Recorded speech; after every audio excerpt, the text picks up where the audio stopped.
বহুত এমপি মন্ত্রী আছে, কই কোন সালার বুসালা তো খাওয়াইলো না 100 টাকা দি, কোন নেতা কর্মীরা তো দেয় না 100 টাকা দি ভাত খাওয়াইতে। আপনারা যে উস্কানি দিয়া হোটেল দ্বারা ভাঙ্গা দিছেন, অন কোন যায় খাইবেন? আমি সুপ্রিম কোর্টের একজন আইনজীবী। ভাত খাইতাম, আমি আজকে 2 দিন ধরে ভাত খাই না। আই কয় ভাইরাল মিজে নিয়ে ভাত খামো। আমি সুপ্রিম কোর্টের একজন আইনজীবী। তো সেই থ্রু থেকে যদি আইন মেনে আমরা যদি যে আইনে মিজানকে সাজা দেওয়া হয়েছে ওইটাও যদি চ্যালেঞ্জ করি, তাহলে কিন্তু তার প্রপারলি আইন মেনে করা হয় নাই। কারণ আইন মেনে যদি করা হয়, তারও কিন্তু যিনি আইনটা প্রয়োগ করলো তাকেও আইন মানতে হবে।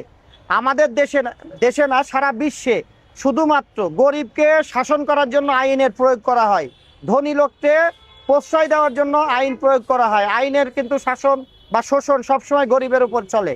এখানে দেখবেন যে একেবারে একটা অফসাইড, এখানে একেবারে ফুটপথ না যে এখান থেকে কন্টিনিউ মানুষ চলাচল করে। আপনি যদি দেখেন ঢাকা শহরে ফুটওভার ব্রিজ, ঢাকা শহরে খুব জনবহুল জায়গাগুলো ফুটপথদের বরাদ্দ দেওয়া হচ্ছে, হকারদের বরাদ্দ দেওয়া হয়েছে।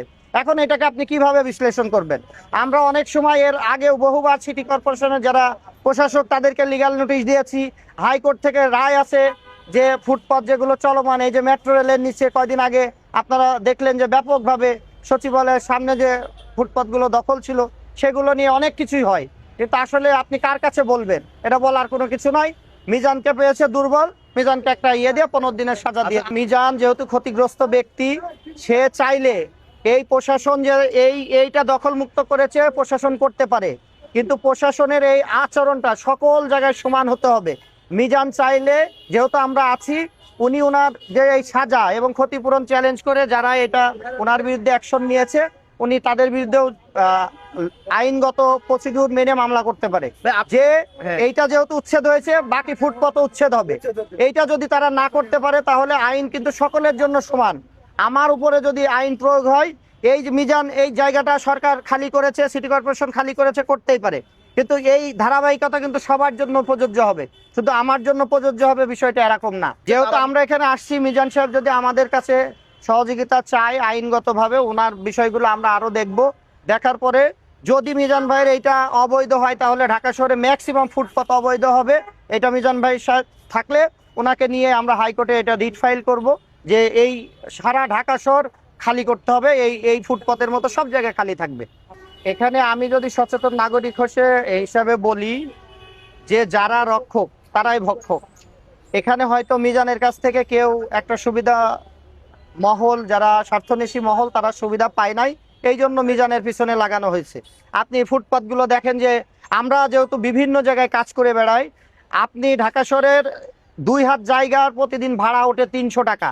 যদি সরকারের কোনো কর্মকর্তা আমার সাথে এই বিষয়টাকে নিয়ে চ্যালেঞ্জ করতে চায়, আমি চ্যালেঞ্জটা গ্রহণ করতে রাজি আছি।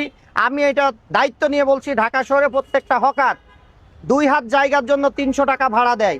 যদি আপনাদের মাধ্যমে আমি 2 সিটি কর্পোরেশনের প্রশাসককে চ্যালেঞ্জ করে গেলাম, যদি ওনাদের সক্ষমতা থাকে যে ফুটপাত থেকে চাঁদা তোলা হয় না, ওনারা আমার সাথে চ্যালেঞ্জটা যাতে গ্রহণ করে, যে প্রত্যেকটা 2 হাত জায়গার দাম ভাড়া উঠে 300 টাকা, আমি এটা প্রমাণ করে দেখাই দিব। আপনি আপনার পরিচয়টা একটু যদি আবার ভালো করে বলতেন। আমি অ্যাডভোকেট শেখ লালন আহমেদ, আমি জাতীয় নির্বাচন পর্যবেক্ষক সংস্থা এবং ডাক্তারবাড়ি ফাউন্ডেশনের চেয়ারম্যান। গরুর মাংস দিয়ে এই দেশের জনগণে আর গরিব মানুষ খাইতে পারবো না, কেননা আজকে ভাইরাল মিজানের হোটেল নাই। কি লেগা? গরিব মানুষে আইয়া খাইয়া বাইসতে 100 টাকা দি। এই মেয়ারা কোনায় যাবেন, কার কাছে যাইবেন? আপনারা যে উস্কানি দিয়া হোটেল দ্বারা ভাঙ্গা দিছেন, অন কোনায় যাই খাইবেন? কার কাছে খাইবেন? 100 টাকা দি অন খাইবেন তো 100 দিন, 100 টাকা দি প্রত্যেক দিন। ভাইরাল মিজানের ইয়ানো আইলে 100 টাকা ভাত খাইতে নাইতেন। 100 টাকা গরুর মাংস কত? গরুর মাংস দিয়ে 100 টাকা আছে।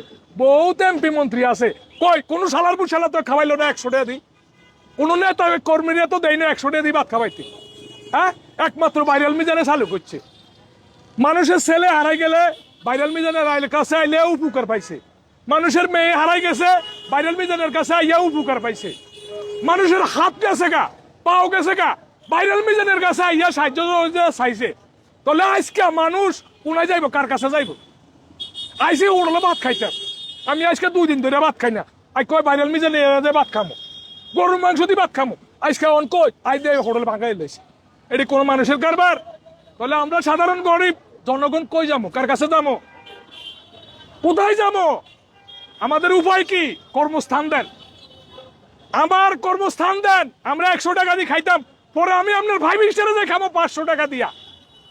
টাকা কই পাবে? আমরা টাকা কই পাবো? আমরা কি চুরি করবো না চিন্তাই করবো? চুরি চিন্তাই করতেন গেলে আপনি নিবেন আমাদেরকে জেলে, আমাদেরকে করবেন শাসন।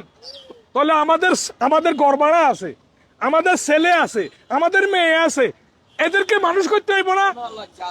আমরা অমানুষ হইছি, আমরা মূর্খ, তো আমাদের ছেলে মেয়েকে শিক্ষিত করবো না? তো শিক্ষিত যে কর্ম, আমাদের টাকা কই পামু? কর্ম করে তো দিতে হইব।